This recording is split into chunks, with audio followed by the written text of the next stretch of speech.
Most women think Georgina Rodriguez is a Cinderella story.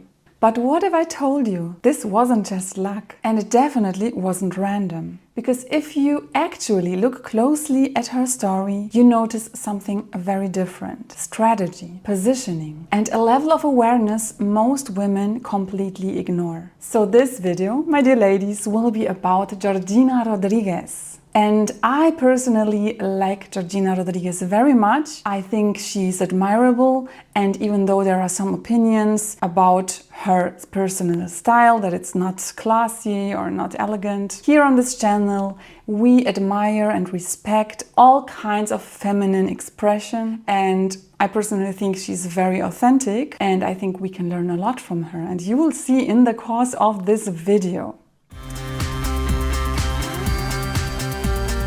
So the story about how Georgina and Cristiano Ronaldo met is often told like a fairy tale, like a Disney fairy tale. But I want you ladies to understand that it is not luck alone that creates such outcomes. Because if you read between the lines, you notice it very clearly. So here is how the story is usually told. Georgina was working at a Gucci store in Madrid. Cristiano Ronaldo walked in, they saw each other, and everything changed. But let's look at what actually happened. So I have watched a reality series on Netflix, I Am Georgina, at least 2 or 3 times. And also I have done a lot of research because, as I said, for me, she's a very powerful woman. According to both of them, as they tell in the Netflix reality show, they indeed met at the Gucci store in Madrid for the first time. But here is something very important that most people overlook. Cristiano himself said that when he saw her,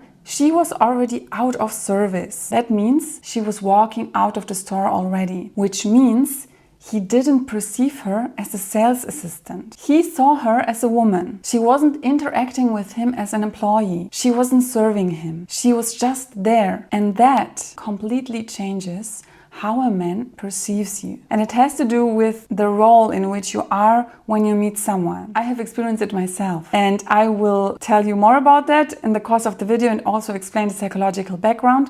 But first, let's finish the story. So after that first meeting, they didn't start dating immediately. There was some contact and some distance, they wrote messages, and then something very interesting happened that again made me listen up. So Georgina mentions in the reality that one day when she was working at Gucci again, she received a message from Cristiano in which he said that he was going to a specific event. And then Georgina said, "Oh yeah, they have invited me too, so I'll see you there." Think about that for a second. And let's do a reality check. A normal Gucci sales assistant does not get invited to high society events like this, not where people like Cristiano Ronaldo are. So what does that tell us? She was already close to those circles. Maybe not fully inside them, but close enough to enter. She also says that when she went to this event and talked to Ronaldo, she had to leave the party early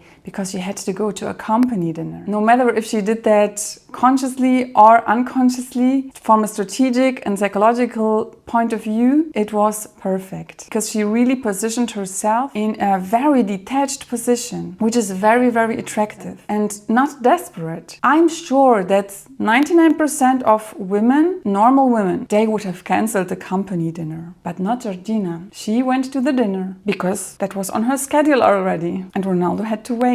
Then 2 months approximately, as they say, passed. They distanced themselves a little bit. Ronaldo had some matches to play, was very busy, and she had some familiar issues with her father, so they didn't have a lot of contact. And then she says they coincidentally met again at another event. So there he finally asked her for dinner. They went out and then they started dating. And this is where most women misunderstand everything. They think leveling up is just about looking good or about being chosen, about being lucky, destiny, but it's not. It's about positioning. Georgina didn't just end up there. She placed herself. Let's look at the location point. She comes from a small village in Spain with no opportunities, no events, no high society, no celebrities. So she moved to Madrid, to the capital of Spain. Why? Because she understood something very powerful. Location can be everything. Opportunities are not equally distributed. The rooms you enter can determine the life you build. And there was also a lot of ambition. She wasn't waiting, she was acting. Even though she didn't have any studies, she started working. Of course, always in locations in which she saw an opportunity. In high-level restaurants. Then in Madrid, she started at Massimo Dutti and worked her way up to Gucci. That was direction. That was ambition. And from my personal experience, I can tell you that very clearly, because I have seen both sides of this world, of those environments. During my studies, I have worked in 5-star hotels, and I also had part-time jobs in private member clubs. And I was also there as a guest on the other side. And I know how this world works. In most cases, I don't say to 100%, but in most cases, employees are not seen. Guests are seen. Employees don't get noticed. Of course, there are exceptions, but you must be exceptional to be seen as an employee in a specific service role, but you usually don't get invited. So when a woman gets noticed, invited, or remembered, something about her is already different. And now we come to presence. So Georgina Rodriguez's presence was already different. Maybe that's also why she already had or seemed to have contacts in order to be invited to parties like that, to high society events. I found that even people who knew her before she was famous, like former co-workers, for example, said that she always carried an air of being someone important, like a VIP, like a celebrity, before she actually became one. And this kind of feminine energy is not something that you can fake overnight. This is an identity. This is embodiment. This is feminine presence. Her body language, her energy, the way she moved, the way she talked, all of this that I'm teaching on my channel, it already matched the life she was stepping into. Now, there are also speculations online that she may already have had connections, as I said, maybe even a rich boyfriend. We don't exactly know about that.